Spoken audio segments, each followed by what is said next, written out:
సంస్థల సోదాలు జరుగుతూ ఉంటే నిందితులు భయపడడం చూసాం. కానీ ఒక రాష్ట్ర ముఖ్యమంత్రి స్వయంగా రంగంలోకి దిగి అధికారులను ఎదురించి ఫైళ్లను పట్టుకెళ్లడం ఎప్పుడైనా చూసారా? అవును, ఇప్పుడు కోల్కతాలో ఇదే జరిగింది. ఐపాక్ ఆఫీస్ లో ఈడీ సోదాలు చేస్తుండగా సడన్ గా సీఎం మమతా బెనర్జీ ఎంట్రీ ఇచ్చారు. చేతిలో మిస్టర్ గ్రీన్ ఫైల్ తో పట్టుకొని ఆఫీస్ బయట సంచలన వ్యాఖ్యలు చేశారు. అసలు ఆ ఫైళ్లలో ఏముంది? ఇది దర్యాప్తా లేక బెంగాల్ ఎన్నికల ముందు మొదలైన రాజకీయ యుద్ధమా? DD versus ED. అసలు బెంగాల్లో ఏం జరుగుతోంది?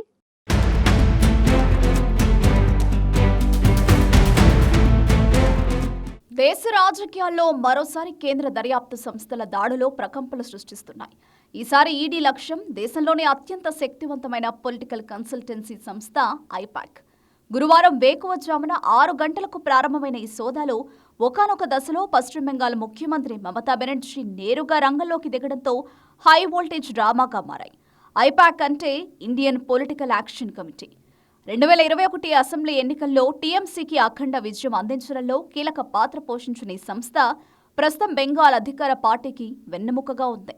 ఐపాక్ డైరెక్టర్ ప్రతీక్ జైన్ కేవలం వ్యూహకర్త మాత్రమే కాదు, టీఎంసీ ఐటీ విభాగానికి హెడ్గా కూడా వ్యవహరిస్తున్నారు.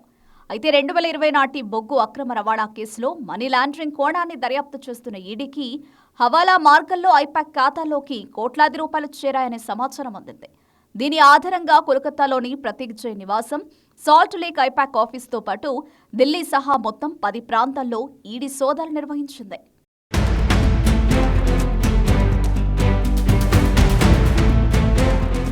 సోదాలు ప్రశాంతంగా సాగుతున్న సమయంలో అనూహ్యంగా మధ్యాహ్నం 12 గంటల సమయంలో ముఖ్యమంత్రి మమతా బెనర్జీ స్వయంగా ప్రతీక్ జైన్ నివాసానికి చేరుకున్నారు. ఆమె వెంట Kolkata police commissioner Manoj Varma, DGP Rajiv Kumar కూడా ఉండడం అందరినీ ఆశ్చర్యపరిచింది. అక్కడి నుంచి బయటకొచ్చిన మమత ఒక గ్రీన్ ఫైల్ చూపిస్తూ సంచలన ఆరోపణలు చేశారు. మా పార్టీ ఎన్నికల వ్యూహాలను, అభ్యర్థుల జాబితాను దొంగిలించడానికి ఈడీ ప్రయత్నిస్తోంది. నా ఐటీ సెల్ చీఫ్ ఫోన్లను, హార్డ్ డిస్కులను లాక్కున్నారు. ఇది ఇన్వెస్టిగేషన్ కాదు, ఇది బీజేపీ చేస్తున్న పొలిటికల్ కుట్ర అని మమతా బెనర్జీ మండిపడ్డారు.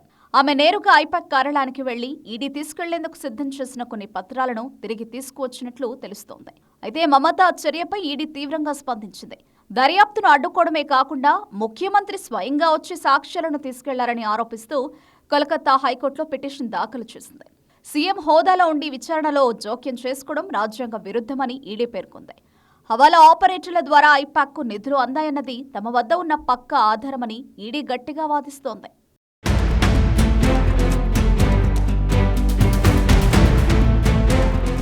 ఈడీ దాడులు జరుగుతుండగా ప్రతీక్ జైన్ నివాసానికి సీఎం మమతా బెనర్జీ వెళ్లడాన్ని బీజేపీ తప్పుపట్టింది. ఇది దర్యాప్తులో ప్రత్యక్షంగా జోక్యం చేసుకోవడమే అవుతుందని బెంగాల్ ప్రతిపక్ష నేత, బీజేపీ నాయకుడు సువేందు అధికారి పేర్కొన్నారు. ఇలాంటి ప్రవర్తన అనైతికమని మండిపడ్డారు. ఆమెపై చట్టపరంగా చర్యలు తీసుకోవాలని డిమాండ్ చేశారు. కేంద్ర దర్యాప్తు సంస్థల విధులకు ఆటంకం కలిగించడం ఆమెకు కొత్తేమీ కాదని, ఇది అలవాటుగా మారిందని చెప్పారు. సీఎంపై చట్టపరంగా కఠిన చర్యలు తీసుకోవాలని దర్యాప్తు సంస్థలను కోరారు.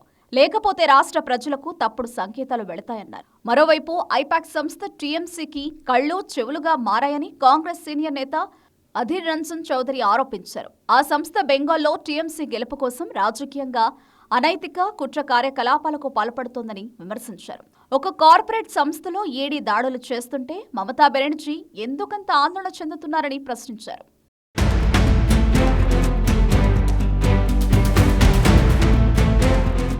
ఈడీపై ప్రతీక్ జైన్ కుటుంబ సభ్యులు పోలీసులకు ఫిర్యాదు చేశారు. తమ ఇంట్లో కొన్ని విలువైన పత్రాలను ఈడీ చోరీ చేసిందంటూ జైన్ భార్య ఆరోపించారు. సోదాల అనంతరం ఈడీ అధికారులు మధ్యాహ్నం 3 గంటలకు జైన్ ఇంటి నుంచి వెళ్లిపోయారు. ఆ వెంటనే జైన్ భార్య స్థానిక పోలీస్ స్టేషన్కు వెళ్లి అత్యవసరమైన పత్రాలను ఈడీ చోరీ చేసినట్లు ఫిర్యాదు చేశారు. ఫిర్యాదు అందిందని, విచారణ జరుపుతామని పోలీసులు వెల్లడించారు. మరికొన్ని నెలల్లోనే పశ్చిమ బెంగాల్ అసెంబ్లీ ఎన్నికలు జరగనున్నాయి. ఈ నేపథ్యంలో ఐపాక్ మీద దాడులో మమతా బెనర్జీ నేరుగా ప్రతిఘటించడం చూస్తుంటే రాబోయే ఎన్నికల పోరాటం మరింత ఉత్కంఠభరితంగా మారనుందని స్పష్టమవుతోంది.